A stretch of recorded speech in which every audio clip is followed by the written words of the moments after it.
Okay, this is just another short video for the eBay Assistant.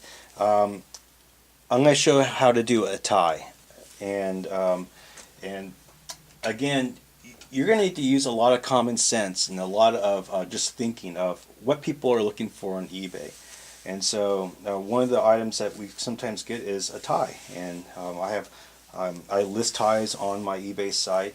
And so how do you photograph the ties? Well, the first thing you do is you want to photograph a profile shot that's going to be the main shot. And so what I usually do is you can see that sometimes the ties have really good detail. Let me see if I can get the light better here. You see the detail on the inside of the tie there, and so you want to capture that detail the best you can, and so we lay the tie out and look at the other ties that are on my page to see how the photos are done. But usually I just lay it out and I take a profile picture that is just at the ends of the ties to about here, and at an angle, and it's a nice look for the tie.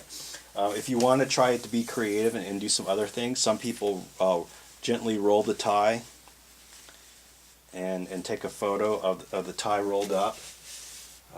You can do that as well, but you really remember that you want to take pictures of any flaws or any detail on the tie. So you're going to want to take a photograph of the tags and any detail. Like if you look on the inside of the tie, there's dots on the lining. There's a design, and so people are looking for that, and that's a selling point for the item. So you want to make sure you get a good photo of that.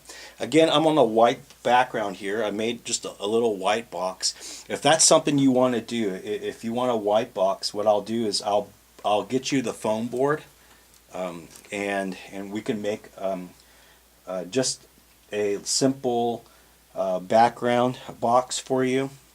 And again, this is just styrofoam pieces put together and just sitting there, but it's a solid white background. It reflects the light really nice if I bring the light in, and gets a really clear picture. Again, we want to try to stay true to color, photograph any flaws. Now, to measure a tie, you can look again on an eBay listing that I already have and see what measurements are on the tie. But just briefly, it's an overall measurement. So you're going to grab your measuring tape, run it down the tie, and get the overall length. Most of the time they're about 60 inches. This one's 60 inches. And then you're going to measure across the widest part of the tie, which is usually on the big end, and you're going to measure straight across. So this is 3 1/4. And then record those measurements. Make sure you put them in the listing, and that's it for a tie. 4 or 5 photographs of the tie should be enough, and then put it in the listing. And again, speed and efficiency are what we're looking for.